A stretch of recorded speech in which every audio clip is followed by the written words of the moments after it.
नमस्कार, के न्यूज के खास शो स्पेशल रिपोर्ट में आपका स्वागत है। आज हम देश के सबसे बड़े एक्शन ऑपरेशन सिंदूर के पूरे मामले को लेकर हाजिर हैं, जिसकी जानकारी भारतवासी के लिए न सिर्फ गर्व की बात है बल्कि जरूरी है। चुनिंदा और धारदार खबरें, यानी वो खबरें जो हकीकत की तह में जाकर आपको सच्चाई से रूबरू कराएंगी। तो चलते हैं अब खबरों के विस्तार में।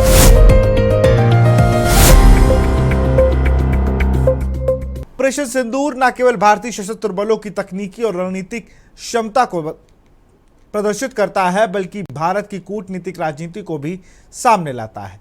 भारत ने दुनिया भर का समर्थन हासिल करते हुए जिस तरह पाकिस्तान को उसके घर में घुसकर मारा है, वह सेना और सरकार की शानदार रणनीति का परिणाम है। इस रिपोर्ट को देखिए।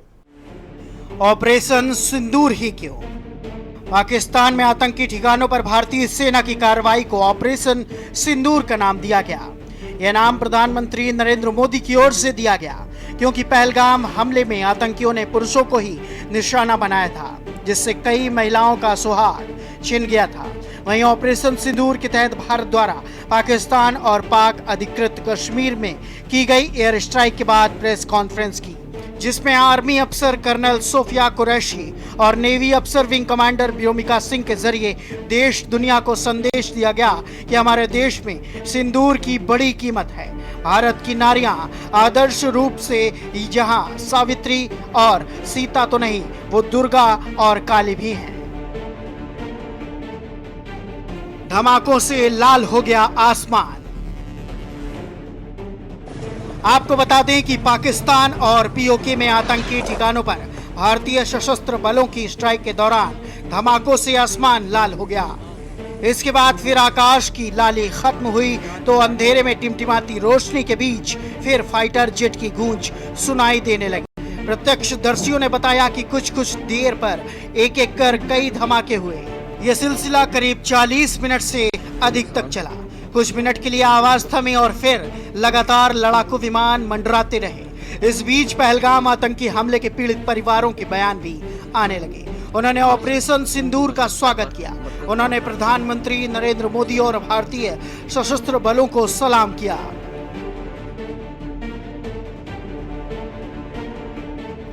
भारत में 9 आतंकी ठिकानों को निशाना बनाया। बहावलपुर 100 किलोमीटर अंदर, मुरीद के 30 किलोमीटर अंदर, गुलपुर 35 किलोमीटर अंदर, सवाई कैंप 30 किलोमीटर अंदर, बिलाल कैंप दूरी निर्दिष्ट नहीं, कोटली कैंप 15 किलोमीटर अंदर, बरनाला कैंप 10 किलोमीटर अंदर, सरजल कैंप 8 किलोमीटर अंदर, महमूना कैंप 15 किलोमीटर अंदर। प्रधानमंत्री नरेंद्र मोदी ने पाकिस्तान और पाकिस्तान के कब्जे वाले कश्मीर में 9 आतंकी ठिकानों पर भारतीय सशस्त्र बलों की कार्रवाई के लिए ऑपरेशन सिंदूर नाम चुना।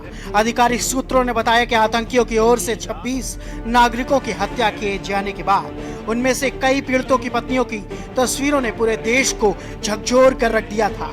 इसीलिए जवाबी कार्रवाई के लिए ऑपरेशन सिंदूर का नाम सबसे ठीक माना गया।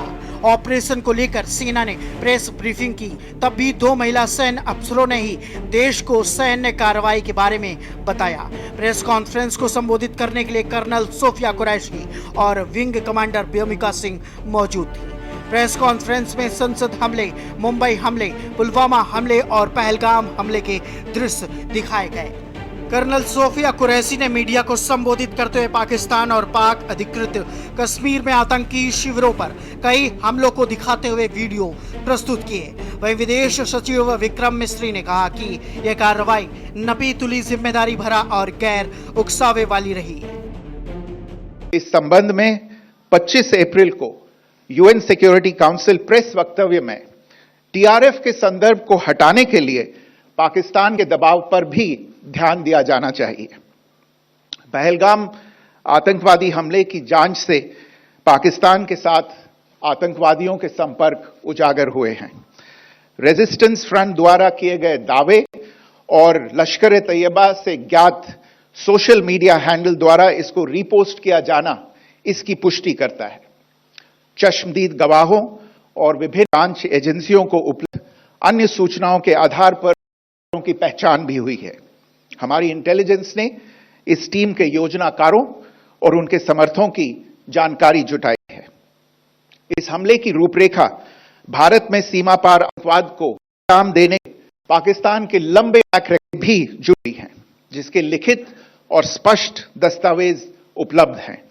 6 से 7 मई 2025 की रात 1:05 से 1:30 बजे के बीच भारतीय सशस्त्र बलों द्वारा अंजाम दिए गए ऑपरेशन सिंदूर के बारे में जानकारी देंगे। ऑपरेशन सिंदूर 22 अप्रैल को पहलगाम में विभत्स आतंकवादी हमले के शिकार मासूम नागरिकों व उनके परिवारों को न्याय देने के लिए लॉन्च किया गया था। इस कार्रवाई में 9 टेररिस्ट कैंप्स को टारगेट किया गया और पूरी तरह से इसे बर्बाद किया गया।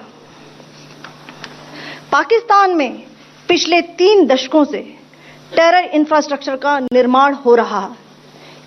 इसमें recruitment, indoctrination centres, training areas व लॉन्च शामिल थे, जो पाकिस्तान और पाक अधिकृत जम्मू कश्मीर POJK दोनों में कैसे हुई एयर स्ट्राइक। विदेश सचिव विक्रम मिस्री ने कहा, पाकिस्तान ने लगातार आतंकियों की मदद की और इसी की वजह से पहलगाम जैसा हमला हुआ। रेजिडेंट फ्रंट नाम एक समूह ने पहलगाम हमले की जिम्मेदारी ली है। यह समूह लश्कर-ए-तैयबा से जुड़ा है।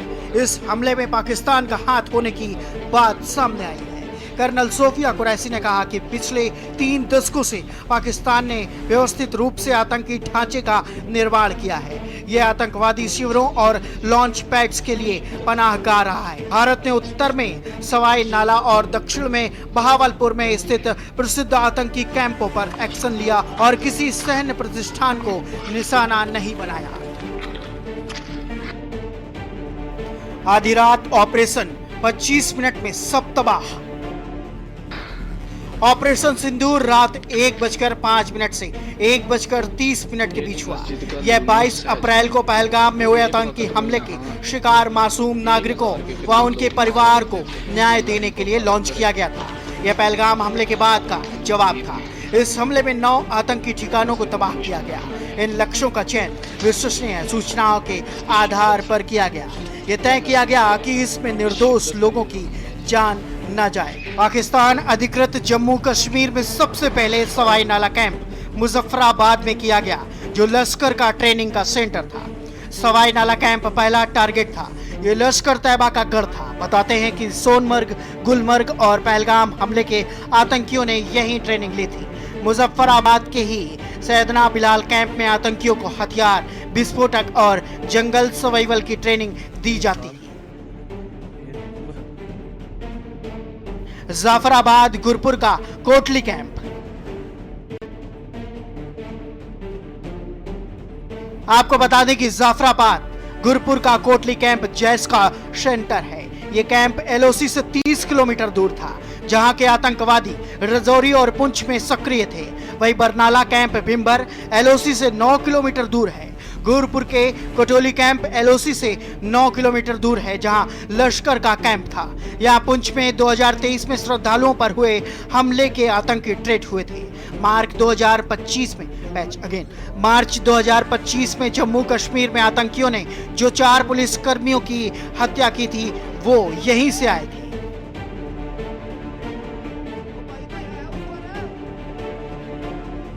Maimoona Zoya surgical camp Sialkot.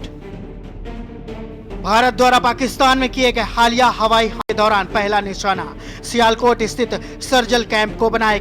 मार्च 2025 में जम्मू कश्मीर के पुलिस जवानों की हत्या में शामिल आतंकी इसी कैंप प्रशिक्षण लेकर भेजे गए थे। सर्जिकल के पास ही मैमूना जाया नामक स्थान पर हिजबुल मुजाहिदीन का एक बड़ा प्रशिक्षण केंद्र मौजूद था। 2016 में हुए पठानकोट एयरबेस हमले की साजिश थी इसी मैमूना कैंप में रची गई थी। मरकज तैयबा मुरीद के पंजाब प्रांत। मरकज तैयबा मुरीद के पंजाब प्रांत, यहाँ आतंकी ठिकानों को ध्वस्त किया गया। जैश का आतंकी ठिकाना है जो कई एकड़ में फैला है। यह इंटरनेशनल बॉर्डर से 18 से 25 किलोमीटर दूर रहा। मुंबई हमले के आतंकी भी यहीं से परिचित हुए थे। अजमल कसाब और डेविड हेडली भी यह ट्रेट हुए थे। मरकज सुहान अल्लाह बहावलपुर।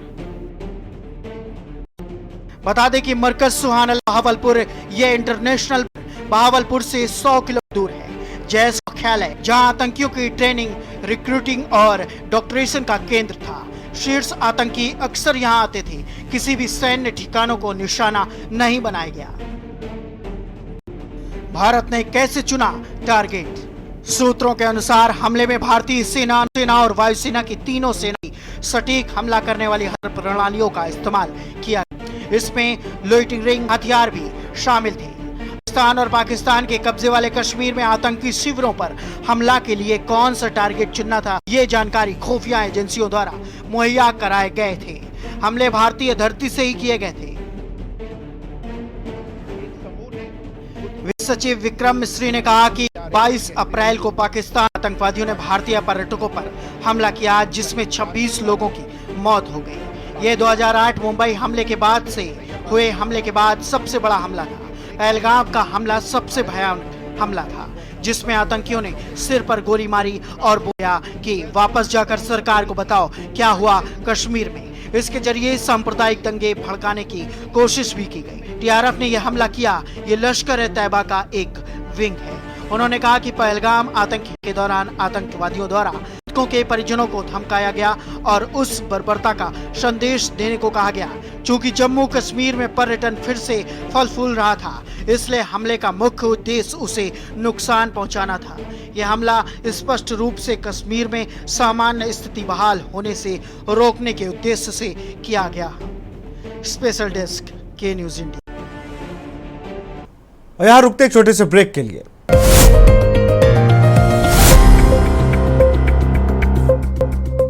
भारत ने पहलगाम में हुए आतंकी हमले का बदला लेकर दुनिया और देश को अन्य ताकत का एहसास करा दिया। देर रात ऑपरेशन सिंदूर चलाकर भारत ने पाकिस्तान और पीओके में स्थित 9 आतंकी ठिकानों को तबाह किया है। बता दें कि इस हमले में 90 से ज्यादा आतंकी ढेर हुए हैं। 25 मिनट के भीतर 9 ठिकाने तबाह किए गए, जिसमें आतंकी मसूद अजहर के परिवार के करीब 10 लोग मारे गए। ऑपरेशन सिंदूर की कामयाबी प्रधानमंत्री मोदी ने कहा कि यह देश के गर्व का पल है। इस रिपोर्ट को देखिए। चुन चुन कर आतंक खत्म, आतंकी सरगना अब्दुल रऊफ खत्म, मसूद अजहर की बड़ी बहन की मौत, मौलाना कशफ का पूरा परिवार खत्म, आतंकी अजहर का खानदान खत्म। वो बुरा वक्त जिसने हर भारतीय को झकझोर कर रख दिया था। 22 अप्रैल को जम्मू कश्मीर के पहलगाम में हुए बर्बर आतंकी हमले में मन द्रवित हो जाता है। लोगों के भीतर आक्रोश था और मन में एक ही सवाल था कि भारत बदला कब लेगा। इस बीच कल्पना से परे चुन चुन कर बदला और देश जैसा चाहता था वैसा ही हुआ। कुछ ऐसा बयान प्रधानमंत्री नरेंद्र मोदी, गृह मंत्री अमित शाह, रक्षा मंत्री राजनाथ सिंह दिए थे। अब लोग कह रहे हैं कि देश के नेताओं ने जैसा कहा ठीक वैसा ही हुआ।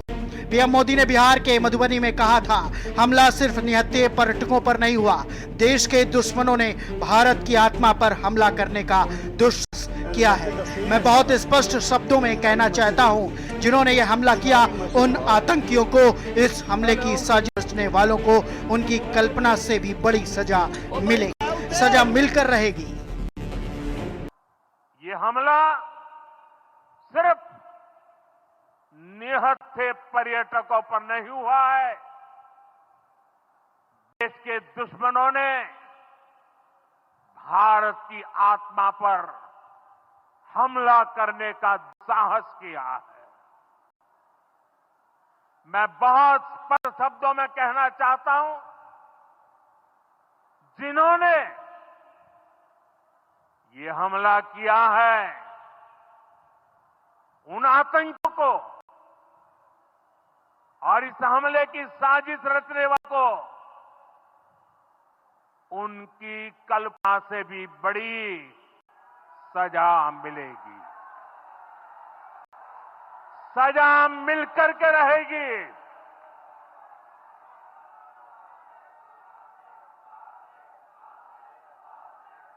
अब आतंकियों की बची खुची जमीन को भी मिट्टी में मिलाने का समय आ गया है।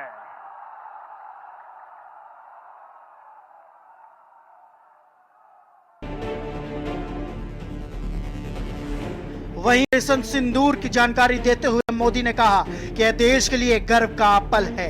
इस सफल ऑपरेशन के लिए कैबिनेट मंत्रियों ने पीएम मोदी को बधाई दी। करीब 4 मिनट तक ऑपरेशन के विभिन्न पहलुओं से अवगत कराया गया। इस बैठक में पीएम मोदी ने कहा कि ये तो होना ही था, पूरा देश हमारी ओर देख रहा था, हमें हमारी सेना पर गर्व था। इस पर कैबिनेट के सभी सदस्यों ने मेजें थपथपाकर कार्रवाई का स्वागत किया। बता दें कि कैबिनेट बैठक में के पुजारी महात्मा गांधी का बड़ा सा चित्र लगाया गया था, जिसके माध्यम से शायद दुनिया को संदेश दिया गया था कि एयर स्ट्राइक भारत की मजबूरी थी। बहरहाल भारत मूल रूप से अहिंसा का ही पुजारी है और महात्मा गांधी के पद चिन्हों पर चलने का समर्थक है।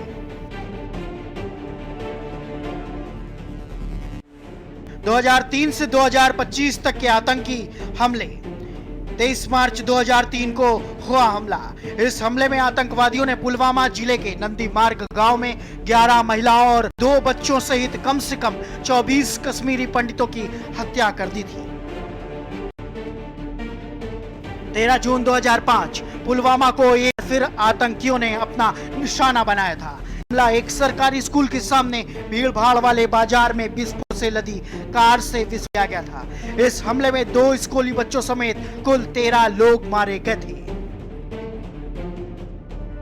12 जून 2006 आतंकियों ने इस बार कश्मीर के कुलगांव को अपना निशाना बनाया था। इस हमले में 9 नेपाली नागरिक और बिहारी मजदूर मारे गए थे।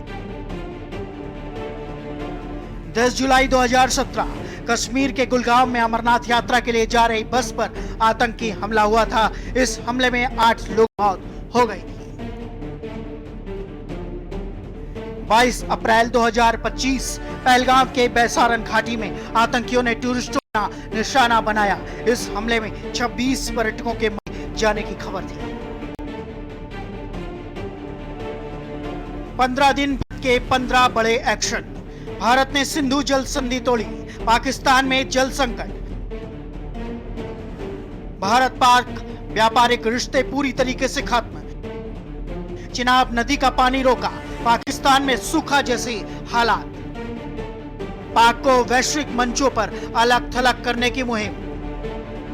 भारत ने पाकिस्तान के आयात पर लगाया पूर्ण प्रतिबंध। पाकिस्तान की डाक सेवा पर ऐतिहासिक रोक। पाक जहाजों की भारत में एंट्री पर बैन लगाया गया।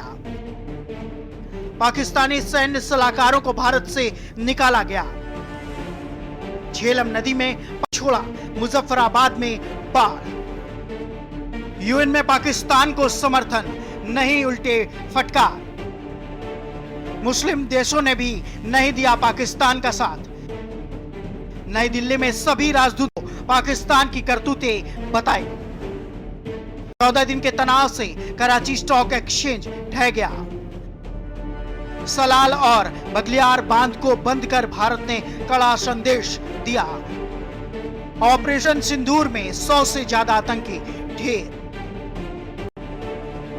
आतंकी सरगनाओं के भारत ने पाकिस्तान और पीओके के अंदर आतंकी ठिकानों को भी नेस्तनाबूद कर दिया। इसमें आतंकी सरगना हाफिज सईद और मसूद अजहर के ठिकाने भी शामिल हैं। पहलगाम में पाकिस्तान के भाड़े के आतंकियों ने भारतीय महिलाओं के मस्तक से 15 दिन पहले सिंदूर उजाड़े थे। भारत ने उसका प्रतिशोध ले लिया। जैसा कि हमें मालूम है कि 6 और 7 मई की रात देश के सशस्त्र बलों ने पाकिस्तान और पाकिस्तान के कब्जे वाले कश्मीर में आतंकी ठिकानों पर हमला कर दिया। इसके साथ सेना ने ऐलान कर दिया कि इंसाफ पूरा हुआ। एयर स्ट्राइक में आतंकी और जैश-ए-मोहम्मद के मुखिया मसूद अजहर के परिवार के 10 लोग मारे गए हैं। इस हमले के बाद दुखी मसूद अजहर का कि अच्छा होता कि इस हमले में मैं भी मर जाता। जैश-ए-मोहम्मद के सरगना मसूद अजहर बयान। हमले में परिवार के 10 सदस्य मारे गए, मैं भी मरता तो अच्छा होता। बाबुर में कई करीबी मारे गए हैं। भले ही पाकिस्तान बौखलाहट में बड़े बड़े दावे करे और अपनी सैन्य ताकत का ढिंढोरा पीटे, लेकिन इस मामले में वो भारत से कहीं पीछे है। पहलगाम हमले के बाद बीते दिन एक रिपोर्ट जारी की गई थी, जिसके मुताबिक बीते साल 2024 में भारत का सैन्य खर्च पाकिस्तान के खर्च से करीब 9 गुना ज्यादा रहा। दोनों देशों के बीच जितने भी युद्ध हुए हैं पाकिस्तान को हार का ही सामना करना है। हमले पर पाकिस्तान मीडिया और सरकार के 3 अलग बयान भी आए हैं। पहला बयान पाकिस्तान के रक्षा मंत्री ख्वाजा आसिफ ने जियो टीवी से कहा, भारत ने अपनी हवाई सीमा से पाकिस्तान पर मिसाइल हमले किए हैं जो क्रिक इलाकों पर गिरे। दूसरा बयान पाकिस्तान मीडिया ने दावा, पाकिस्तान सेना ने 6 भारतीय फाइटर जेट मार गिराए। इनमें 3 राफेल, 2 मिग-29 और 1 सुखोई शामिल है। एलओसी के पास भारतीय चेक पोस्ट भी तबाह किए गए। तीसरा बयान हमले की लोकेशन और मरने वालों की अलग अलग संख्या। पाकिस्तान ने रात 2 बजे का हमले 5 ठिकानों पर हुए हैं और 3 लोगों की मौत हुई। 3 घंटे बाद यानी कि सुबह 5 बजे इंटर सर्विसेज पब्लिक रिलेशंस यानी कि आईपीआर डायरेक्टर अहमद शरीफ चौधरी ने कहा, भारत ने 6 इलाकों में 24 मिसाइलें दागी हैं। इनमें 8 नागरिक मारे गए, 35 घायल और 2 लापता हैं। युद्ध से क्यों ठिठक रहे पाक के कदम? भारत सेना और हथियारों पर भारी भरकम खर्च के मामले में दुनिया में 5वें पायदान पर है, जबकि पाकिस्तान में काफी नीचे है। वहीं आर्थिक मोर्चे पर भी पाकिस्तान भारत के आगे कहीं नहीं टिकता है और पाकिस्तान के बीच कोई मुकाबला ही नहीं है। देश में महंगाई का आलम है कि जनता खाने के सामानों से लेकर रोजमर्रा के सामानों तक को ना खरीद पाने के लिए मजबूर है। बता दें कि एक और जहां पाकिस्तान की हार पर चीन की चुप्पी हुई परेशानी का सबब है, तो वहीं दूसरी ओर युद्ध की स्थिति में पाकिस्तान को वैश्विक निकायों, अंतर्राष्ट्रीय मुद्रा कोष, वर्ल्ड बैंक से मिलने वाली मदद रुकने का डर सता रहा है। स्पेशल डेस्क के न्यूज इंडिया। भारत में नारी हमेशा आगे रही है, प्रथा भी यही रही है। हमारे देश मातृशक्ति को आदि शक्ति मानता है। हमारी परंपरा, संस्कृति और चिंतन में नारी का सम्मान है। वजह रही है कि पहलगाम में आतंकी हमले के दौरान जाओ मोदी को बता देना ऐसी धमकी देने वाला आतंकियों के मारे जाने की खबर को भारत ने अपनी बेटियों से जवाब दिया। इस रिपोर्ट को देखिए। पाकिस्तान आतंकियों पर हमले के तुरंत बाद पाकिस्तान का रोना शुरू हुआ और वो दुनिया के सामने अपना झूठा दुख सुनाने लगा। लेकिन भारतीय सेना और विदेश मंत्रालय ने पाकिस्तान के हर झूठ का पर्दाफाश कर भारत ने ऑपरेशन सिंदूर को लेकर जो आधिकारिक प्रेस कॉन्फ्रेंस की, उनमें 3 मुख्य लोग आए जिन्होंने पूरी जानकारी दी। इसमें के विदेश सचिव विक्रम श्री और उनके साथ 2 महिला सैन्य अधिकारी मौजूद थी, कर्नल सोफिया ऋषि और विंग व्योमिका सिंह। दोनों महिला अधिकारियों ने भारतीय सेना के पराक्रम को दुनिया के सामने रखा और भारतीय सेना किस तरह पाकिस्तान द्वारा पाले जा रहे आतंकवाद को खत्म कर रही है उसकी जानकारी दी। कौन है विंग कमांडर व्योमिका सिंह? 18 दिसंबर 2004 को भारतीय वायुसेना में commission wing commander Vyomika Singh को मौजूदा वक्त की सबसे बेहतरीन विंग कमांडर में से एक माना जाता है। लड़ाकू हेलीकॉप्टर्स उड़ाने का बेहतरीन अनुभव है और चीता, चेतक जैसे लड़ाकू हेलीकॉप्टर उड़ाने में भी महारत हासिल है। व्योमिका सिंह को वायुसेना में शामिल होने के 13 साल बाद विंग कमांडर का पद मिला। 18 दिसंबर 2017 में जाकर वो विंग कमांडर बनी। 2000 आप देख रहे हैं के न्यूज़, खबरों का सारथी।